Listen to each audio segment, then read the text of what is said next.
What are the biggest changes in the One Piece live-action series? Welcome back to Nerdist News! I'm Dan Casey and I'm gonna be king of the pirates! I don't know, I'm not stretchy enough, so like maybe a duke or something, because I'm not quite sure how pirate monarchies work. Regardless, the great age of pirates has truly begun, because Netflix's live-action One Piece adaptation is here at long last. And honestly, it's pretty good.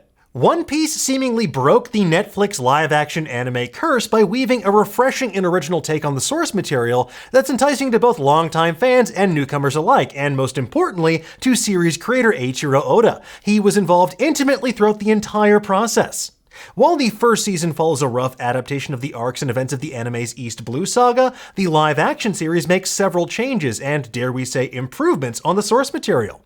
So, if you're a new fan to the adventures of Luffy and the Straw Hat Pirates and you're curious about what got lost in translation, or if you're a longtime fan with a healthy skepticism about this new live-action counterpart, we've got you covered with a breakdown of the biggest differences that we found in this new show. Now, this will, of course, require major spoilers for both the live-action show and the original source material. So, if you don't want to have anything spoiled, I suggest you make like Buggy and split. Now that's a laugh. I said that's a laugh. I said...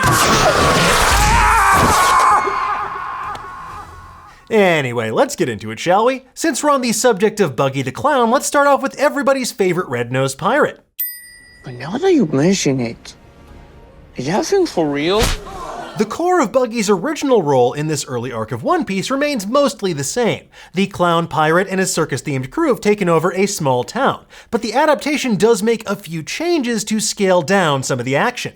The whole arc is almost entirely confined to the circus tent headquarters that Buggy set up in Orange Town. This means there's no subplot with Mayor Boodle and Shoo Shoo defending the pet food store, aka the saddest dog story since that one episode of Futurama that always makes you cry. You know the one I'm talking about. I won't be gone long, Seymour. Just wait here till I come back. Don't worry though, Boodle and his iconic hairdo still appear heavily in episode 2 with the rest of the town being held captive. Even Shoo Shoo gets a tiny cameo during Luffy's send-off at the end of the episode. Unfortunately, this also means we get far less action from Buggy's henchmen Kabaji and Moji, and Moji's pet lion Richie is missing entirely. And where, oh where, was the dancing lion? The real difference for Buggy, however, comes in his expanded role beyond Orange Town. Buggy definitely goes on to have a long-running presence in the world of One Piece. But as far as the East Blue Saga goes, Buggy kinda disappears for a bit after his initial battle with Luffy. He reappears later on towards the end of the saga as the Straw Hats prepare to enter the Grand Line during their last stop in Logue Town. The live-action series, however, incorporates Buggy throughout the season, making him this fun and endearing through-line. Actor Jeff Ward perfectly toes that line between funny, dark, and threatening that makes Buggy such a fan-favorite character, and one of the best changes to the Netflix adaptation. Hey, so, I'm gonna get out of here. The pirates are coming! The pirates are coming! Moving on to Syrup Village, we really start to see some more large-scale changes. Firstly, while Usopp as a character is perfectly spot on thanks to Jacob Romero's excellent performance, there is one major absence. Nose! No, not Usopp's Pinocchio-ass nose, the Usopp Pirates are what I'm talking about. They don't call him Captain Usopp for nothing. You're not. The great Captain Usopp will protect you. Usopp wasn't a crew of one as we saw in the live action. Rather, he led a trio of tiny followers, Tamanegi, Pimon, and Ninjin.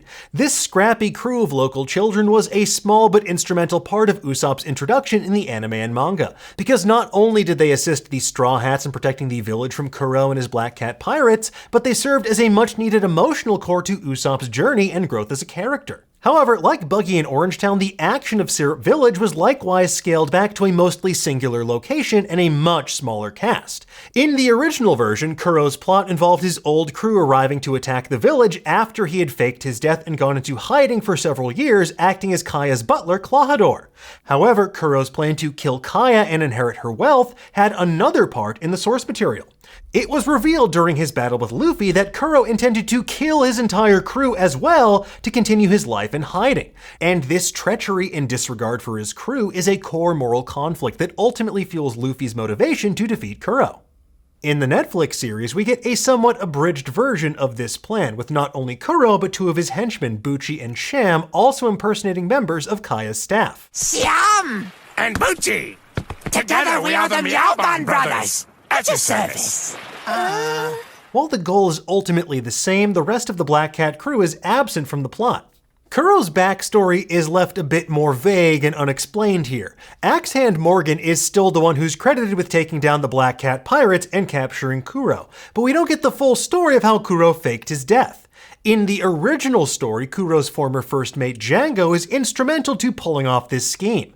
Using his powers of hypnosis, Django made a look-alike believe that he was actually Kuro, and Morgan believed that he was the hero who captured him. It's also because of this battle that Morgan sustained the injuries that led to him getting his iconic metal chin and axe hand. Otherwise, he'd be regular Fist Morgan. Not as exciting. While there's sadly no live-action Django to be found backwards walking through Syrup Village this season, part of his wanted poster can be spotted in episode 1. So it's very possible we could see him eventually. In fact, Django has an expanded role in the source material as well. He befriends the Marine Iron Fist Fullbody, who we see only briefly in episode 5 during the Baratier arc, and ends up becoming a Marine himself. Kuro, on the other hand, doesn't have much of a recurring presence in the source material compared to other villains in the series, and basically disappears completely after Syrup Village. However, given Kuro's new cliffhanger ending of him rowing away in live action, it's very possible we could see him and live action Django pop up in season 2. This would be a major departure from the source material. My best guess is we could maybe see them added into the action at Logtown with Buggy and Alvida. Or perhaps we could see Django introduced as a Marine while Kuro somehow weaves into Baroque works, but more on them in just a little bit. Let's eat!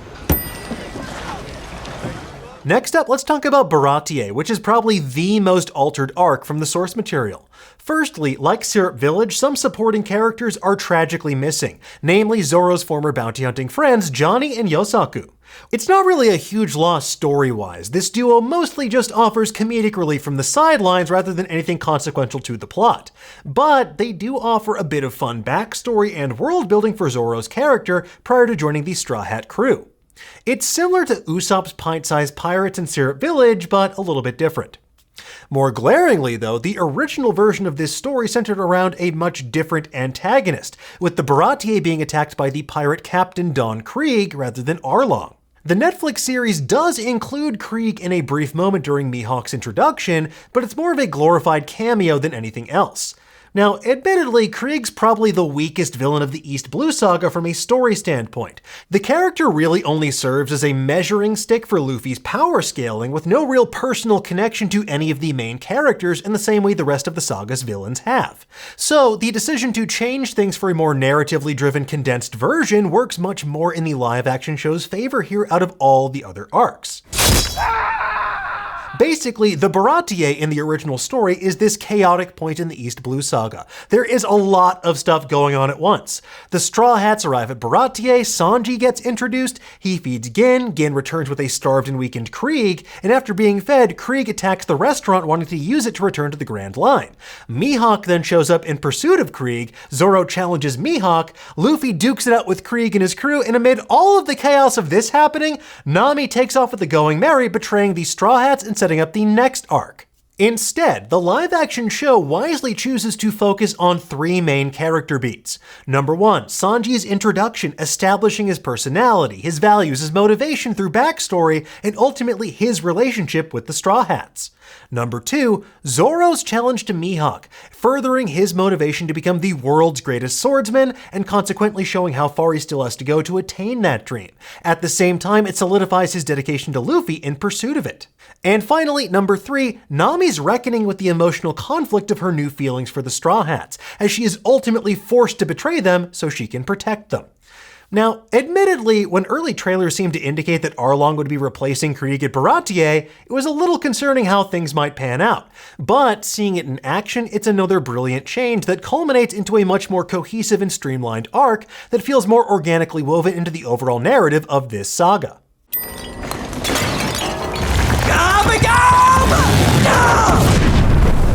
In And that brings us to the final arc of the season, Arlong Park. Though the core arc itself is largely the same as the source material, the character of Arlong, like Buggy, gets an expanded role across the live-action story.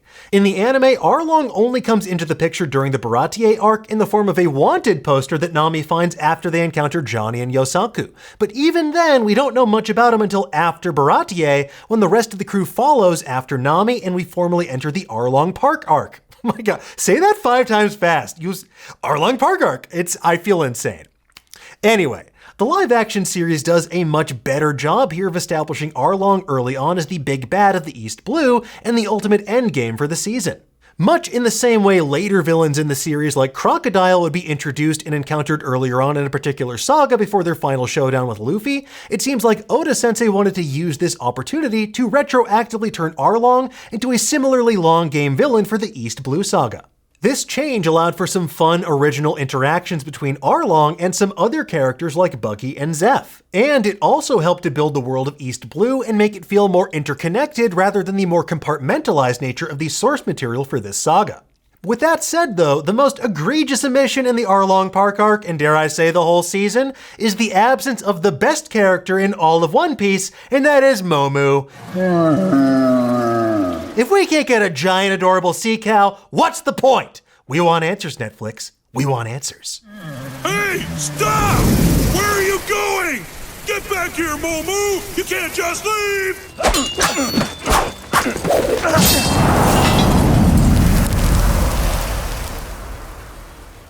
Moving on, let's talk about some of the changes that went beyond the confines of the source material's opening saga. One of the best aspects of this new series for longtime One Piece fans is the way the show manages to plant seeds for things to come should the series continue. From simple Easter eggs like wanted posters for characters like Bellamy and Foxy, to major lore teases like Nami reading Zoro the story of Mont Blanc Noland and the City of Gold. There are a ton of moments that will have fans pointing at their TV like Leonardo DiCaprio.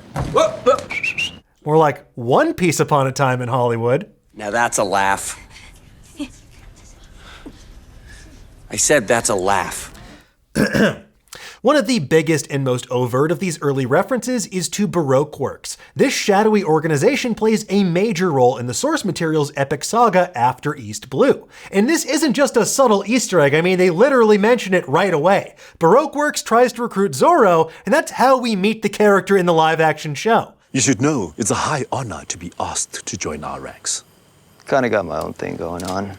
And while this scene is somewhat of an original creation for the live-action show, it does have its roots in the source material. During the Whiskey Peak arc, when Baroque Works is formally introduced in the manga and anime, Zoro mentions that he had been asked to join in his pirate hunting days. And like the Netflix series, he politely declined. Well, sorry. Polite might be a bit of an overstatement because...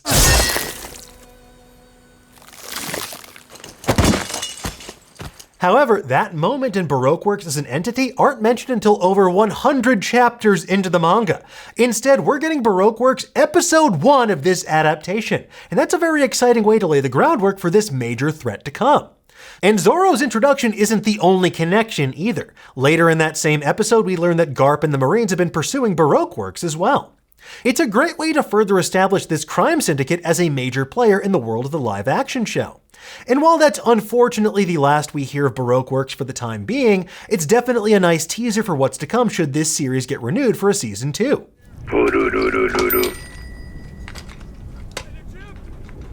This is Garp. And speaking of Garp, that brings us to our final and arguably biggest change in this new adaptation. While he was a major presence in the live-action series, newer fans unfamiliar with the anime or manga might be surprised to learn that Vice Admiral Garp is a character that does not appear until well after the East Blue saga. Not only that, but the truth regarding his identity as Luffy's grandpa... Grandpa? Grandpa? wasn't revealed until even later in the source material during the post-Enies Lobby arc of the Water 7 saga. What?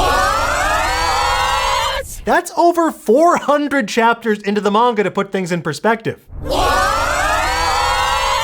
Now, this decision to incorporate Garp early on into Luffy's journey for the live-action show is arguably one of the best ideas they had.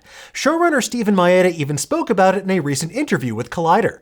A manga and a TV show are both telling stories, but in a very, very different way and in a different structure. So we had to discuss pulling things forward and pushing things back and adding elements that are in the manga, but not until much later chapters.